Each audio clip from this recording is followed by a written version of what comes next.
म्हणून आम्हाला जी काही दिशा दाखवली गेलेली आहे त्या दिशेवर चालण्याचं आम्ही सगळेजण काम करतोय. भारतीय जनता पक्ष हा एक राष्ट्रीय पक्ष आहे.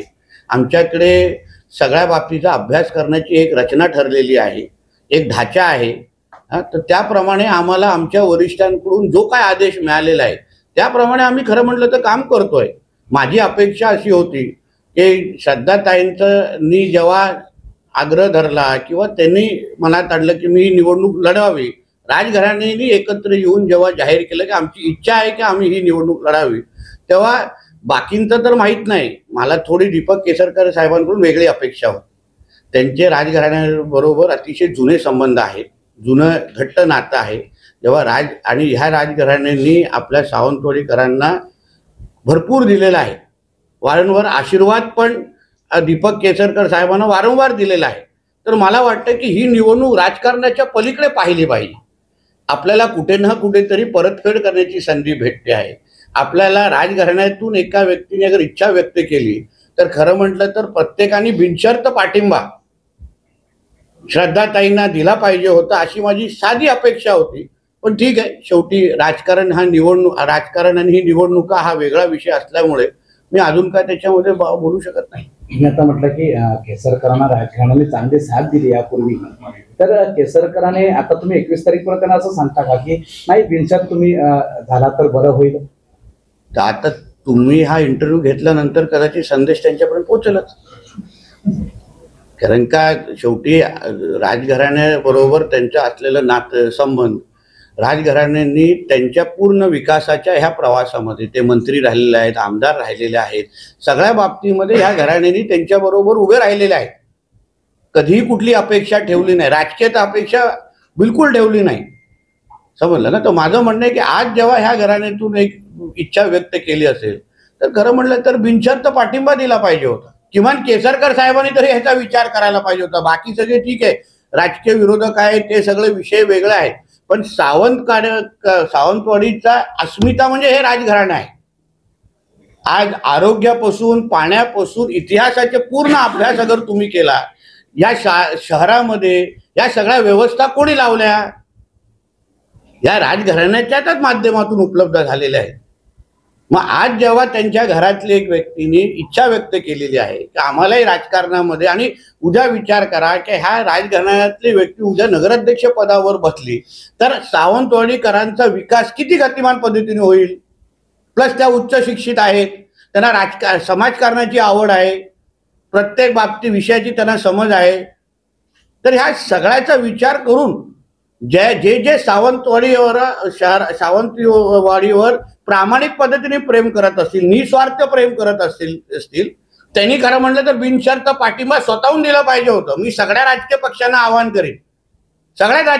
आवाहन करीन की तुम्ही बिनशर्त पाठिंबा द्या. तर ह्या घराण्याने आम्हाला जेवढं काही दिलं त्याला परतफेड करण्याची संधी अगर आम्हाला ह्या निमित्ताने भेटत असेल तर अजून 2 दिवस आहेत. प्रत्येकाने आपल्या पद्धतीने विचार करावा आणि बिनशर्त पाठिंबा श्रद्धाताईंना द्यावा, असं आपल्या माध्यमातून मी आवाहन करेन. राणेसाहेब, ही सावंतवाडी नगरपालिका होती, बापूसाहेब महाराजांनी आपल्या कारकिर्दीत बसवलेली आहे. हे सावंतवाडी शहराच्या विकासासाठी सिंधुदुर्ग आणि रत्नागिरी जिल्हा अखंड जिल्हा असताना या जिल्ह्यात पहिलं शैक्षणिक महाविद्यालय बापूसाहेब महाराजांनी या ठिकाणी पंचमकेंद्राच्या नावाने सुरू केलं. ही शैक्षणिक सगळी प्रगती, सामाजिक प्रगती, सांस्कृतिक प्रगती या जिल्ह्याला, दोन्ही जिल्ह्याला ज्यांच्यामुळे लागली त्याची आज नाससूर या ठिकाणी उभी आहे. निवडणुकीला सावंतवाडीकर आणि हा जिल्हावासी त्यांच्याकडे कोणत्या दृष्टीने पाहतील असं आपल्याला वाटतं? माझ्या दृष्टिकोनातून ही आपल्यासाठी एक अस्मितेची आणि स्वाभिमानाची गोष्ट आहे की जो इतिहास आता तुम्ही स्वतःच्या मुखातून सांगितलं की एवढं सगळं त्यांनी घडवत आज सावंतवाडीला ची पायाभूत सुविधा असेल, ओळख देणारा अगर हे राजघराणं आहे आणि राजघराण्यातून एक व्यक्ती अगर पुढे येऊन इच्छा व्यक्त करत असेल तर आपण कुठल्याही बाबतीचा विचार न करता आम्हाला मतदान करण्याची संधी भेटते, ह्या पिढीला संधी भेटते. आता उदाहरण 11 महिने अगोदर सन्मान्य राणेसाहेब खासदारकीसाठी उभे होते, बरोबर. कणकवली आणि मालवण सोडून राणेसाहेबांना अजून बाकीच्या तालुक्यांनी कधीच मतदान केलं नव्हतं. प्रत्येक जण काय विचार करत होतो त्या लोकसभेच्या मतदानाच्या वेळी की सावंतवाडीकर काय विचार करत होते, वेंगुर्लेकर काय विचार करत होते, दोडामार्ग, देवगड, की आम्हाला पहिल्यांदा राणे साहेबांना मतदान करण्याची संधी भेटते, त्याला आम्ही राजकारणाच्या पलीकडे जाऊन आम्ही मतदान करतो. तीच भावना व्यक्त करण्याची ही निवडणूक आहे.